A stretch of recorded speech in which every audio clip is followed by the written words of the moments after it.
Hello, this is the Sasaki group, and this is our video submission of assignment 4 networking. I'm going to start the server first on my local host and join a second client into that. And you can see both of the actions are synchronized across.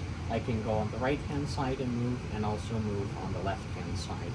Now I'm going to join on to this workstation's IP address using another one on the same network. Just press the join server button. And once I start moving around, you can see that those changes propagate across to all of the clients. I can also go and do collisions and stuff, and that also propagates through. I can also add a fourth client on, just to show that our game supports 4 or more players. And you can see that those changes are also propagating through. And I can still go and move around on this client, and those changes will be seen all across.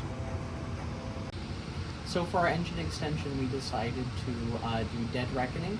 And to demonstrate how well our feature works, we have introduced artificial lag into the engine, which limits the amount of updates. So if I set that to 50 in our engine, and then run the clients, this means that we're going to have about 800 milliseconds of lag.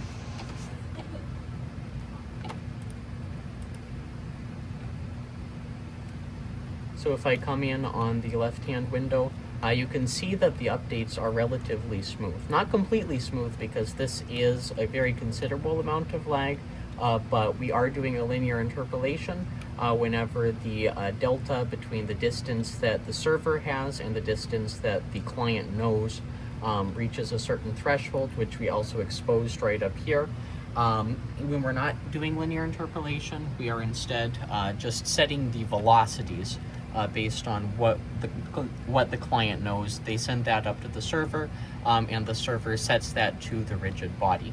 So to demonstrate our end condition and the actual game, we decided to implement a racing game. So if we add both of the clients together, they first automatically spawn into a lobby scene, and you'll indefinitely be placed in this lobby until all the clients are ready up.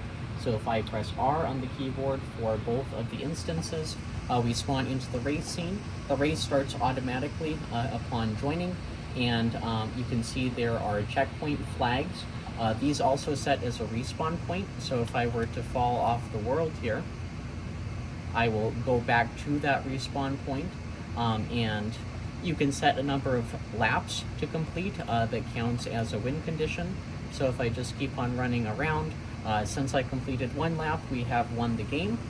So the client does exit, and we also display a leaderboard showing the winner. And the names do propagate through. I actually forgot to set the names, so I'm going to run that very quickly once again. So you can just type in the name in this field. I'll call this one Mark.